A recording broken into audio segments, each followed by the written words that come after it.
શરાબ પણ પીવે છે અને ત્યાં સુધી પણ કીધું માંસાહારી પણ છે. દેવવ્રતને દુઃખ થયું. જે પાંચમા પૂજાતો હોય, આખા નગરમાં એની નામના હોય, આવો શ્રેષ્ઠ કર્મકાંડી બ્રાહ્મણ અને એનો છોકરો આજે આવું દારૂ પીવે, જુગાર રમે. દેવવ્રતને દુઃખ થયું. ઘરે આવ્યો. ઘરે આવીને દેવવ્રતને બોલાવ્યો.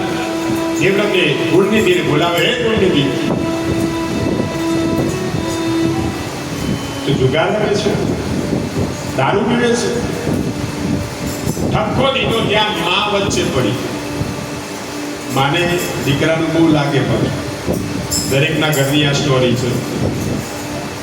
બાપ ઠપકો આપે ને એટલે માં વચ્ચે પડે. એ તો સુધરી જશે. એવા તો બહુ બોલશો નહીં.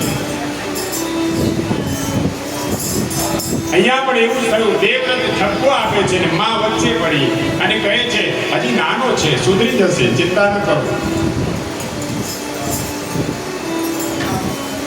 દેવવ્રતને થયું તમે કઈ બોલા એવું છે. પણ દેવવ્રતને દુઃખ થયું. સાહેબ, ઇજ્જત મેળવી વર્ષો વીતી જાય છે પણ એને ગુમાવવામાં એક પલ લાગે છે.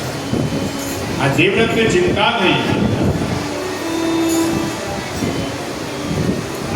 છોકરાને ઉપરાનું લઈને માએ કહી દીધું બેટા હવે કાલથી તું કઈ કરતો નહીં આવતો.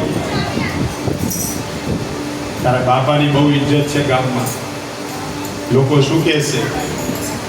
પણ છોકરો થોડો નામ ખાલી ગુણનિધિ પણ ગુણ બિલકુલ નહીં.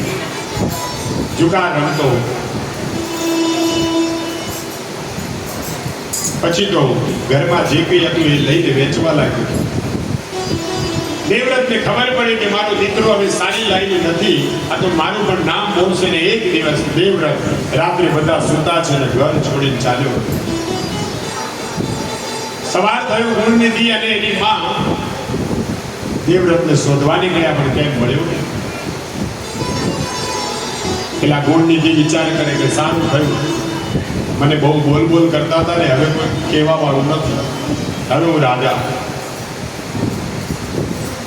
માએ બહુ એને ટોક્યો બેટા ખોટું કામ ન કરીશ.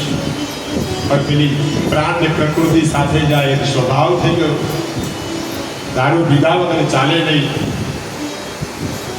જુગાર રમ્યા વગર ચાલે નહીં. ગુણનિધિ જુગાર રમવા લાગ્યો. ઘરમાં જે હતું એ બધું વેચવા લાગ્યો. પછી તો માને પણ ખૂબ દુઃખ થયું. એક દિવસ જુગારમાં બધું હારી ગયો. પછી કાંઈ રહ્યું નહીં એટલે મા પાસે આવ્યો. માં મને પૈસા આપ. માં કહ્યું ક્યાંથી લાવું બેટા, જે હતું તે બધું તું હારી ગયો છે, હું ક્યાંથી લાવું. એમાં માએ પહેરેલા ઘરેણા ઉપર ગુણનિધિની નજર ગઈ. આ મંગળસૂત્ર મને આપી, હાથની બંગડી મને આપી. અરે બેટા મારું સૌભાગ્યની નિશાની છે, આવું કેવી રીતે આપું. પણ ગુણનિધિ સમજતું નથી. માને પણ મારવાના. જે મા બાપને મારે સાહેબ બીજું શું તો કરે. એના જેવું એક પણ પાપ નથી. જેના ઘરમાં મા બાપ રડતા હોય એ છોકરો ક્યારેય જીવનમાં સુખી થતો. આજ ગુણનિધિને ભાન નથી. માને પણ મારે છે. બાપ તો જતો રહ્યો, હવે મા બિચારી દુઃખી થઈ ગઈ અને એક દિવસ મૃત્યુ પામ્યો. ગુણનિધિ એકલો થઈ ગયો. ઘરમાં જે કંઈ હતું બધું વેચાઈ ગયું. હવે લોકોએ તિરસ્કાર કરવા લાગ્યા કે આવા શ્રેષ્ઠ બ્રાહ્મણનો જેનો બાપ પૂજાતો હોય અને આવો છોકરો નીચ કરે. બધા તિરસ્કાર કરવા લાગ્યા. કોઈ બોલાવે નહીં, કોઈ ખાવાનું ના આપે. અને ગુણનિધિ ગાંડા જેવો થઈ ગયો. આમથી તેમ ભટકવા લાગ્યો. ગામમાં ક્યાંય માન ન મળ્યું એટલે લોકો માર મારતા અને ધીરે ધીરે ગામ છોડી અને વનમાં ગયું, જંગલમાં ગયું. હવે ખાવાનું પણ ન મળે, શરીર પણ તુચ્છ થઈ ગયું અને ધીરે ધીરે જંગલમાં ભટકવા લાગ્યો. એક દિવસ જંગલમાં દૂર સુધી ગયો. દૂરથી જોયું એક મંદિર જેવું દેખાયું.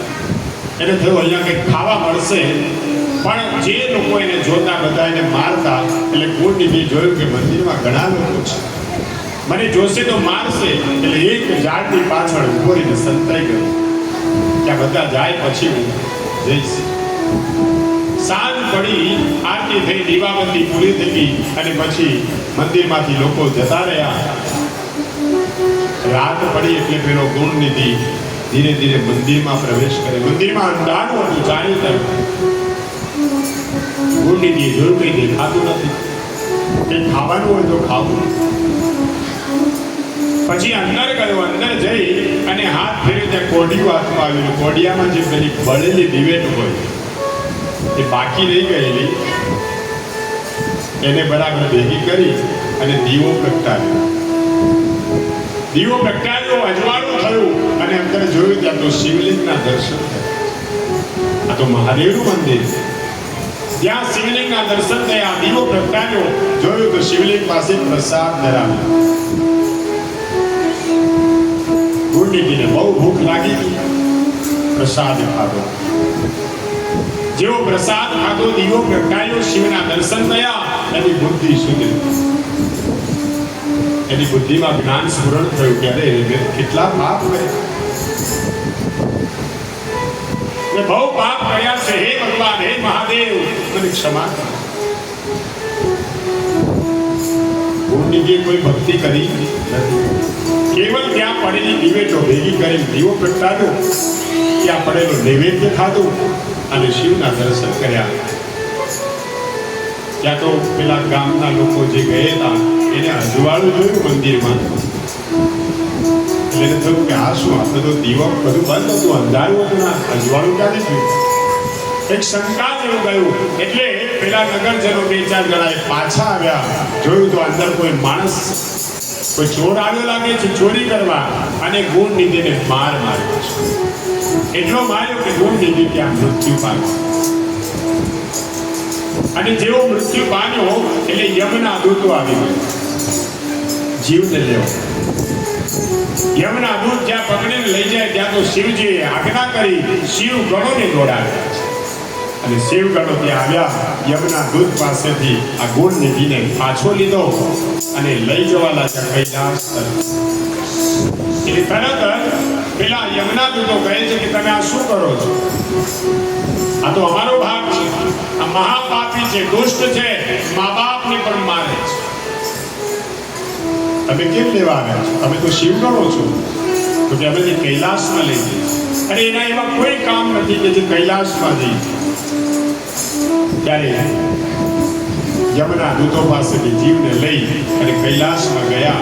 મહાદેવના સાનિધ્યમાં ગુણનિધિને ઉભો કર્યો. ગુણનિધિ બે હાથ જોડી વંદન કરે, હે મહાદેવ, મને ખબર નથી મેં હું કયું પુણ્ય કર્યું કે આજે મને અહીંયા કૈલાસમાં લાવવામાં આવ્યો. ત્યારે મહાદેવ કહે છે તારું એવું કોઈ પુણ્ય નથી કે તું અહીંયા મારી પાસે આવે, કૈલાસમાં આવે, એવું કોઈ પુણ્ય નથી. પણ તારો બાપ બહુ પુણ્યશાળી હતો, આખી જિંદગી મારું ધ્યાન કર્યું છે. અને એ પુણ્યની સાંભળ, અંત સમય કે મારો દીવો પ્રગટાવ્યો, મારો પ્રસાદ લીધો, મારા દર્શન કર્યા, એને કારણે તો મુક્તિની પ્રાર્થના કરું છું. હે ગુણનિધિ, હું તને મારી પાસે રાખીશ, બોલ તારે શું જોઈએ છે? ગુણનિધિ કહે, મહારાજ, મહાદેવ, મારે બીજું કંઈ જોતું નથી. ફરી મને માનવ જન્મ મળે અને એવી જગ્યા જન્મ મળે કે કેવલ તમારું જ ધ્યાન કરું, મારું મન ક્યાંય ભટકે નહીં, મારું જે કંઈ સંપત્તિ સંતતિ જે કંઈ હોય એ બધું મને ભક્તિ માર્ગમાં ક્યાંય આડું ન આવે, કેવલ મારે તમારું સ્મરણ કરવું છે. ગુણનિધિને આશીર્વાદ આપ્યા કે જ્યાં તું મોટો રાજા થઈશ. અને બીજો જન્મ ગુણનિધિનો રાજાને ત્યાં થયો, રાજાનો કુંવર થઈને જન્મ્યો. પણ પૂર્વ જન્મનું જે જ્ઞાન સ્ફુરણ થયું અને એને થયું કે હું તો કેવલ મહાદેવનો ભક્ત છું, મહાદેવની ભક્તિ કરવા માટે જ જન્મ લઈને આવ્યો છું. ગુણનિધિ ત્યાં ભગવાનની ખૂબ ભક્તિ કરી, મહાદેવનું સ્મરણ કર્યું. રાજાનો દીકરો મોટો થયો, રાજગાદીએ બેઠો. પછી તો દરેક મંદિરો બનાવ્યા, શિવલિંગોની સ્થાપના કરી અને ગુણનિધિએ અનેક ભક્તિનો માર્ગ બધાને બતાવ્યો અને અંતે મૃત્યુ પામ્યો. ત્યારે ભગવાન શિવ સાક્ષાત એને દર્શન આપે છે. હે ગુણનિધિ, એક જન્મમાં તે અઘોર પાપ કર્યા, પણ છેલ્લે સમય તારા મૃત્યુના સમયે તે દીવો કરી મારું નૈવેદ્ય લીધું, મારો પ્રસાદ લીધો છે, મારા દર્શન કર્યા છે, એટલે બીજો જન્મ મેં તને રાજાનો આપ્યો. અને રાજામાં જન્મ લીધા પછી પણ કોઈ પણ વિકાર વાસના વગર તે પ્રજાને પણ ભક્ત વત્સલ બનાવી છે, તે પણ ખૂબ ભક્તિ કરી છે. એટલે હું તને શું આપું, તું જે માગે તે આપું. ત્યારે ગુણનિધિ એટલું કહ્યું કે બસ મને આપનો દાસ બનાવ, મારે બીજું કઈ જોયું. એટલે ભગવાન કહે છે, હે ગુણનિધિ, તું દાસ બનવાને લાયક નથી, તું તો મારો મિત્ર બનવાને લાયક છે. મિત્ર કે હા, જા, હું તને ખૂબ મોટો ભંડાર આપું છું, સોનાની નગરી આપું છું. તારું નામ હવેથી અલ્કેશ પડશે. અલ્કેશ એટલે કુબેર ભંડારી. જે પાપીમાં પાપી વ્યક્તિ ભગવાન શિવજીનો પ્રસાદ લઈ અને રાજા બન્યો, અને રાજા બન્યા પછી ભગવાન શિવની ભક્તિ કરી અને બીજા જન્મે કુબેર ભંડારી થયો. એ જ કુબેર ભંડારી અલ્કેશ જેને કહેવાય, એને ભગવાન શિવજીની પૂજા કરી. એટલે વિચાર કરો કે શિવ નૈવેદ્યમાં કેટલી તાકાત છે. શિવનો પ્રસાદ એનો કોઈ ત્યાગ ન કરાય. શિવ નૈવેદ્ય દરેકે લેવું, પણ શિવલિંગ ઉપર અર્પણ કરેલું એ લેવાનો આપણને અધિકાર નથી. કેવલ એ બાવા અતિથ ગેર સાધુ અથવા તપોધન બ્રાહ્મણને અધિકાર છે. હા, કદાચ લેવું હોય તો લઈ શકાય, પણ ત્યાં શાલિગ્રામ હોય, એ શાલિગ્રામને સ્પર્શ કરાવી, શાલિગ્રામને અર્પણ કરી અને પછી આપણે નૈવેદ્ય સ્વરૂપે લેવાય. શિવ પુરાણમાં કહ્યું છે, જે કોઈ શિવ નૈવેદ્યનું ગ્રહણ કરે છે એને હજારો જન્મોના પાપો પણ નષ્ટ થઈ જાય છે. કેવલ નૈવેદ્ય, શિવનો પ્રસાદ લેવો. અને પ્રસાદ લેવામાં